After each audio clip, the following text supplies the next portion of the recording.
Il faut savoir qu'on a une flotte d'environ 100 véhicules, tous véhicules confondus, qu'on dépense quand même 150 000 € de carburant par an, ce qui n'est pas une mince affaire. Et donc on s'est dit qu'on va essayer de trouver une solution pour baisser les coûts de fonctionnement donc, de carburant de véhicules. Et un midi, en regardant les infos, j'ai vu une émission sur le kit Ecopra. Donc je les ai contactés. Et donc on a monté le kit donc au mois d'avril l'année dernière.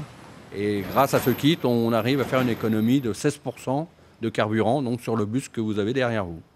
Nous, il faut savoir que c'est un véhicule qui tourne uniquement intramuros. Et donc, c'est départ arrêté sans arrêt. 16% déjà, c'est pas mal. Vous avez ici ce qu'on appelle le réacteur. Ici, c'est ce qu'on appelle le bouilloire. Vous avez un réservoir qui est situé dans le véhicule, un bidon de 5 litres, où on met de l'eau normale. Pour avoir une eau un peu plus acide, on rajoute du vinaigre blanc. Donc l'eau arrive ici, rentre dedans, la chaleur des gaz d'échappement réchauffe, monte ici, donc dans le réacteur, passe en vapeur, et de vapeur est injectée directement dans l'admission du véhicule. Ce qui permet donc de gagner plus de souplesse sur le véhicule. On a l'impression d'avoir plus de chevaux, moins de consommation, puisqu'on atteint quand même, pour nous, sur ce véhicule-là, 16% d'économie de carburant. Ouais, c'est quand même pas rien. Ce qui est quand même pas mal. Ça, c'est le catalyseur. Après, vous avez la ligne normale. Là, il n'y a aucune modification. C'est-à-dire, ça vient se mettre dessus avec un collier et une patte pour bien diffuser la chaleur autour. Le seul trou qu'il y a à faire, c'est celui-là. Où là, on met le réacteur directement en contact avec les gaz d'échappement. Le jour où vous voulez redémonter, vous avez juste ce petit morceau de tuyau à changer qui doit valoir une quinzaine, une vingtaine d'euros. Même le jour où vous fermez la vanne d'arrivée d'eau, le moteur retourne normalement.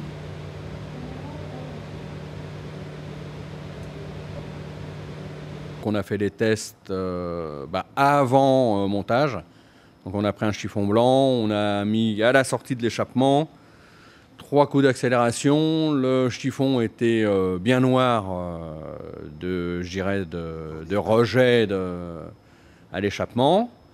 On a fait le montage, on a fait des essais, on a tourné un petit moment sur route et en ville pour bien décrasser le système.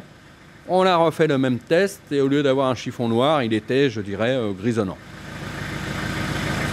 C'est vrai que déjà au niveau odeur, je suis assez sensible, je suis asthmatique et je sens rien par rapport aux autres échappements. Encore on a une chaud. Ouais, ça fonctionne vraiment bien quand c'est à chaud. Ah oui. Plus c'est chaud. Plus il est chaud, oui. C'est bon. Ah ouais, c'est impressionnant. Effectivement, là c'est presque grandeur nature. Ah ouais, là on voit rien. Ouais, donc, impressionnant pour un diesel. Rien. Est-ce qu'il y a eu besoin de mise au point particulière une fois le système monté?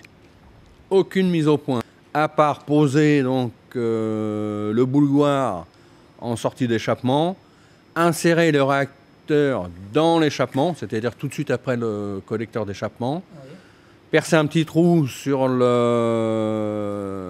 l'admission du véhicule et insérer une buse qui envoie donc la vapeur directement à l'admission. Donc, ce qui fait qu'on gonfle en vapeur d'eau l'air du véhicule. Donc c'est avant ou après le filtre à air? C'est tout de suite après le filtre à air. Voilà. Et donc on fait, ça améliore la combustion du carburant, quoi. Test avant, on avait une mesure de 2,99 et après montage du kit, on avait 1,07 à la première mesure et 1,10 à la deuxième mesure. Donc on peut dire qu'on a quasiment divisé par 3 les rejets. D'accord, vous parlez de particules ou vous parlez du CO2? C'est le test d'opacité. Donc il comprend le CO2, parce que particules, il faudrait des machines spécifiques pour pouvoir les mesurer. Voilà, vous avez ici Maurice qui a fait le montage. Il n'y a aucune modification mécanique ou même électronique à faire sur le véhicule, aucun réglage à retoucher. Et vous vous sentiriez prêt à remonter des kits comme ça? Sur d'autres véhicules, il n'y a pas de problème. Par rapport à avant, l'admission est beaucoup plus propre qu'avant. Bah, l'huile, pour moi, elle est pas sale. Hein, Elle est beaucoup moins sale. Elle est beaucoup moins sale, oui. Ah oui, elle est beaucoup moins noire.